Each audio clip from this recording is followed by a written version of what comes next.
for Yogesh. Is it right if I speak? Oh, sure, yeah. Corp counsel said I didn't have to fill out a form. Oh, well, if then that's fine with me. Thanks. But you'll still just get the 3 minutes. Okay, yeah, I'll be brief. All right, so first off, I want to thank the committee chairs, staff, and all the committee members for being here.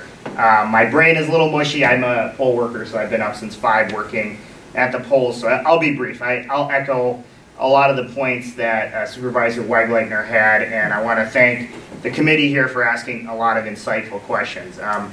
In a prior life, I ran a consulting company myself, and although it was in IT, one of the things that happened is when a project got to a point where it hit a critical milestone of errors, us as a consulting company, we would often eat some of those costs to get back on board. As we look at this change order right here, I think $186,000 in the purview of a larger project and the millions that have been spent, I think it would be good for the taxpayers if some of this work was absorbed by our consulting company. I think if we looked at this even outside the politics of the jail, it looks like some of this work has already been done. Supervisor Danner pointed to the schedule that was from January 2019 to April 2019. So I think there was the assumption that this change order would pass.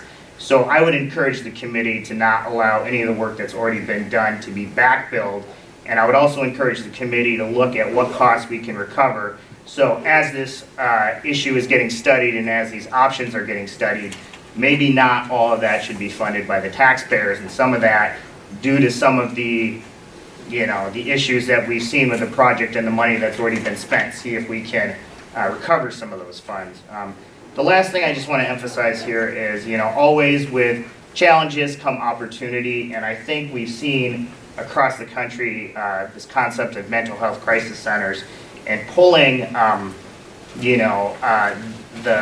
separating the law enforcement context from a public health context. I've been working with many counties and jurisdictions across the country, and we've seen this added emphasis on how the criminal justice system has been inundated with public health concerns, and as we move to separate those concerns, we're able to treat the criminal justice issues and the public health issues better. So as we go forward, it looks like we might have an option to use the public safety building as a mental health crisis center, and I implore the committees here to see if we can further look into that.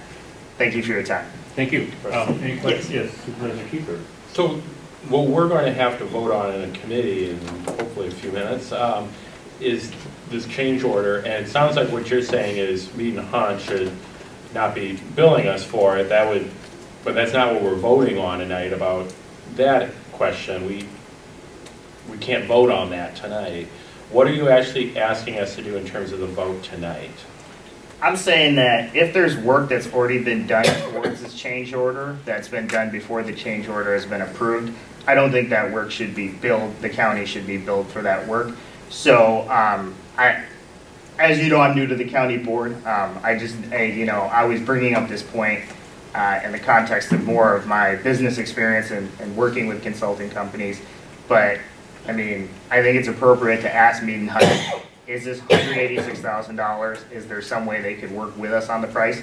Because I think usually in a situation like this where you have a long-standing working relationship with a contractor who is probably going to get a lot of additional work, especially if we look at some of the figures that have been thrown around, it might be appropriate in this situation to keep the project going and to show some good faith to see if that expenditure really needs to be taken by the taxpayers.